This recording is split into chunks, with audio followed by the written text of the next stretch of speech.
ഇപ്പോൾ കോൺഗ്രസിൽ നിന്നും സരിൻ CPM-ലേക്ക് പോയിട്ടുണ്ട്. അതിന് സമാനമായി തന്നെ ആ സമയത്തായിരുന്നു BJP-യിൽ നിന്നും കോൺഗ്രസിലേക്ക് സന്ദീപ് വാര്യർ പോയത്.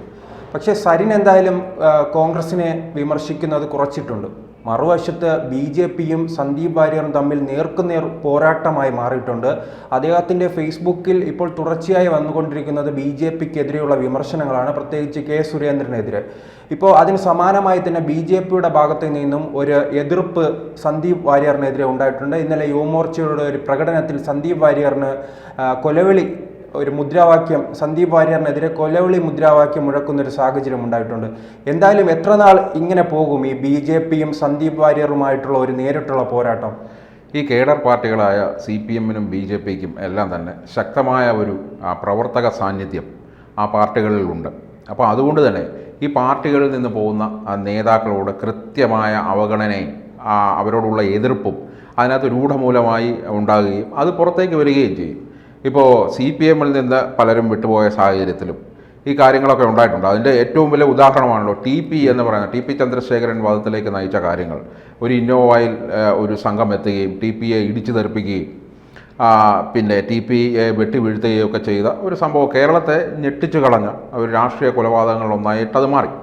ഇപ്പോൾ നിലവിൽ പാലക്കാട് ഉപതെരഞ്ഞെടുപ്പുമായി ബന്ധപ്പെട്ടാണ് സന്ദീപ് വാര്യർ എന്ന് പറയുന്ന നേതാവ് കോൺഗ്രസിലേക്ക് BJP-യിൽ നിന്ന് കോൺഗ്രസിലേക്ക് അടർന്നു മാറി എത്തിയത്.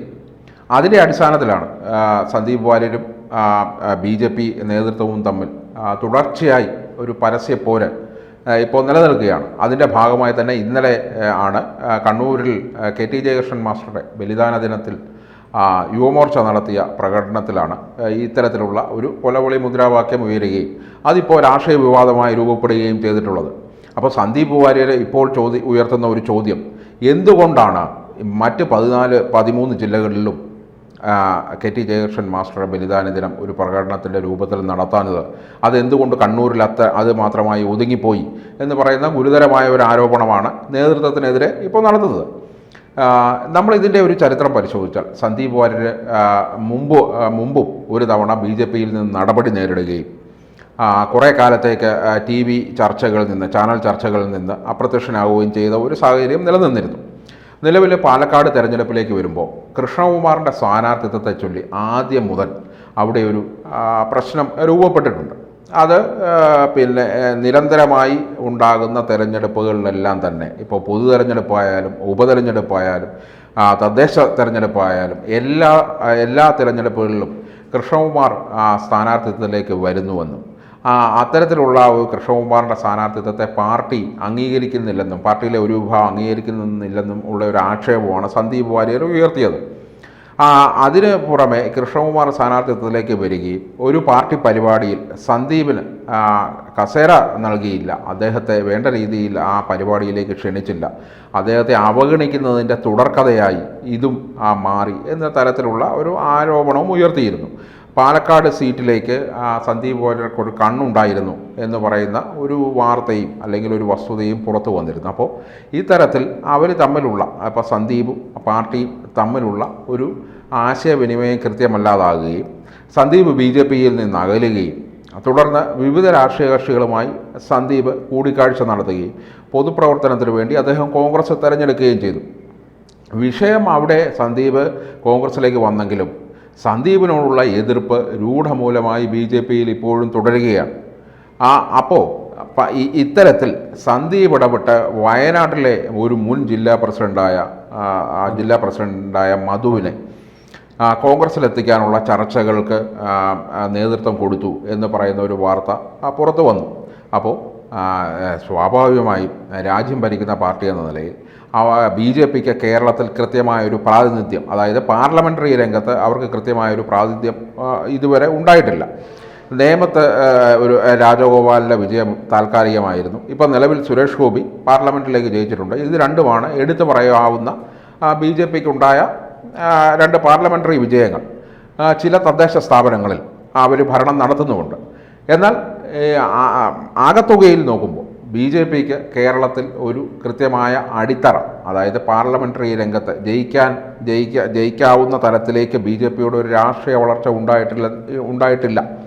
അത് സമീപകാല ഭാവിയിൽ ഉണ്ടാകും ഉണ്ടാകുന്നതിനുള്ള തരത്തിലുള്ള പ്രവർത്തനങ്ങളാണ് BJP നടത്തുന്നതെന്നും രാഷ്ട്രീയ നിരീക്ഷകരൊക്കെ തന്നെ വിലയിരുത്തുന്നുണ്ട്.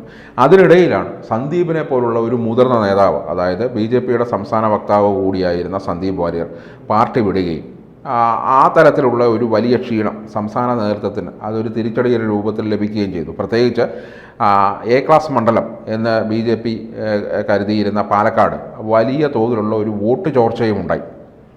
അപ്പോൾ നിലവിൽ അത് സന്ദീപിൻ്റെ പോക്കിനെ തുടർന്നാണെന്നും സന്ദീപ് വാര്യർക്ക് അവിടെ വ്യക്തമായ ഒരു ആധിപത്യമുണ്ടെന്നും പ്രവർത്തകർക്കിടയിൽ അത്തരമൊരു സ്വാധീനമുണ്ടെന്നും ആ സ്വാധീനം ഉപയോഗിച്ച് വോട്ടുകൾ ഭിന്നിച്ചെന്നും സന്ദീപിൻ്റെ വിഷയത്തിൽ BJPയിൽ ചേരിതിരിഞ്ഞുള്ള ഒരു പോര് രൂപപ്പെട്ടുവെന്നും ഒക്കെ വാർത്തകൾ വരുന്നുണ്ട്. ഇപ്പോൾ സ്ഥാനാർത്ഥി വിഷയത്തിൽ തന്നെ മലമ്പുഴ പാലക്കാട് ശിവരാജൻ എന്ന് പറയുന്ന ഒരു നേതാവ് ശോഭാ സുരേന്ദ്രന് വേണ്ടി രംഗത്ത് വരികയും അത്തരത്തിൽ വാദമുഖങ്ങൾ ഉന്നയിക്കുകയും തിരഞ്ഞെടുപ്പ് പരാജയം ഉണ്ടായപ്പോൾ BJPയുടെ അടിസ്ഥാന വോട്ടുകളെ അത് ബാധിച്ചിട്ടില്ല എന്ന് അദ്ദേഹം പറയുകയും രംഗത്ത് വരികയും ഒക്കെ ചെയ്തു.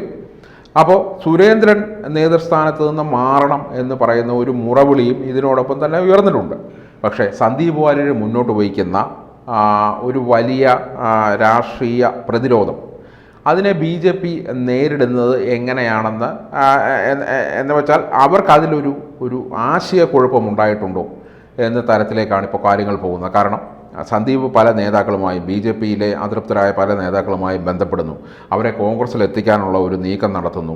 അപ്പോൾ ഈ സുരേന്ദ്രൻ്റെ ഭാഗത്തു നിന്നും നമുക്ക്, അതായത് ഒരു രാഷ്ട്രീയ കക്ഷിയുടെ സംസ്ഥാന അധ്യക്ഷൻ എന്ന നിലയിൽ സുരേന്ദ്രൻ ഒരു രാഷ്ട്രീയ പക്വത കാണിക്കുന്നില്ല എന്ന് തന്നെ പറയേണ്ടി വരും. അതോടൊപ്പം തന്നെ ഈ സന്ദീപ് വാര്യരുടെ ഭാഗത്തു നിന്ന് ഒരു പ്രകോപനം ഉണ്ടാകുന്നുണ്ടോ? കാരണം ഞാൻ അതാണ് തുടക്കം സൂചിപ്പിച്ചത്, സരിനും സന്ദീപ് വാര്യറും ഒരേ സമയം പാർട്ടി വിട്ടാണ് ഒരേ കാലയളവിൽ.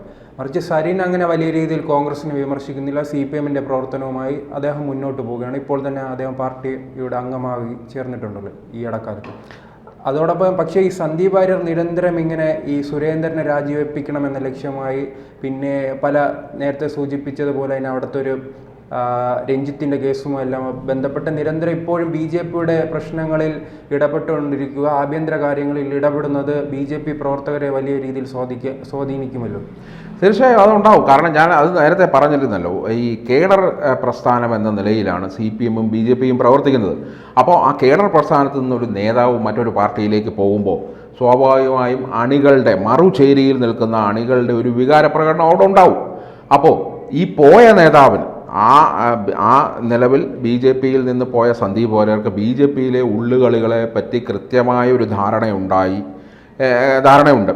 അപ്പോൾ ആ ധാരണയുടെ അടിസ്ഥാനത്തിലാണ് അദ്ദേഹം പ്രവർത്തിക്കുകയും അദ്ദേഹം കാര്യങ്ങളെ വിശകലനം ചെയ്യുകയും അദ്ദേഹം ഈ പാർട്ടിയോട് രാഷ്ട്രീയമായി ഏറ്റുമുട്ടുകയും ചെയ്യുന്നത്.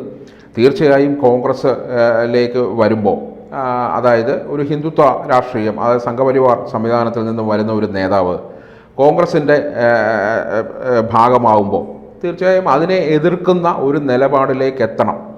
അതായത് ആ പാർട്ടിയുടെ കോൺഗ്രസിൻ്റെ അണികളെ ബോധ്യപ്പെടുത്താൻ, അവർക്ക് രാഷ്ട്രീയമായി സന്ദീപ് വാര്യരെ ബോധ്യപ്പെടണമെങ്കിൽ അത്തരത്തിൽ രാഷ്ട്രീയമായ ഒരു എതിർപ്പ് സന്ദീപ് വാര്യരുടെ ഭാഗത്തു നിന്ന് ഉണ്ടാകേണ്ടതുണ്ട്. സന്ദീപ് വാര്യർ കൃത്യമായ ഒരു രാഷ്ട്രീയമാണ് മുന്നോട്ട് വയ്ക്കുന്നത്. BJP അത് പ്രതിസന്ധിയിലാക്കുന്നുണ്ടോ, അല്ലെങ്കിൽ BJP അതിനെ എങ്ങനെ നേരിടുന്നു എന്നുള്ളതാണ് ഇവിടുത്തെ വിഷയം.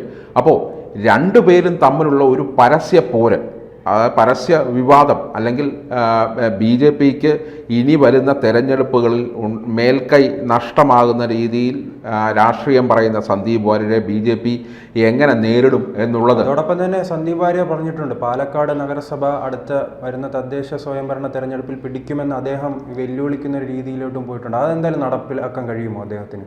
തീർച്ചയായും അതൊക്കെ നമുക്ക് കാണാനിരിക്കുന്ന ഒരു കാര്യങ്ങളാണ്. ഈ വരുന്ന ഇനിയുള്ള രാഷ്ട്രീയ സാഹചര്യങ്ങളെ സന്ദീപ് വാര്യരുടെ പോക്കും BJP നേതൃത്വത്തിൻ്റെ പ്രതികരണം ഇവയെല്ലാം ഒരു പ്രത്യേക രാഷ്ട്രീയ സ്ഥിതി ഉണ്ടാക്കിയാൽ, പാലക്കാട് അങ്ങനത്തെ ഒരു രാഷ്ട്രീയ സ്ഥിതി സംജാതമാക്കിയാൽ, ഒരുപക്ഷെ സന്ദീപ് വാര്യരോടൊപ്പം BJPയിലെ ഒരു അസംതൃപ്ത വിഭാഗം നിലയുറപ്പിച്ചാൽ സുരേന്ദ്രനുമായി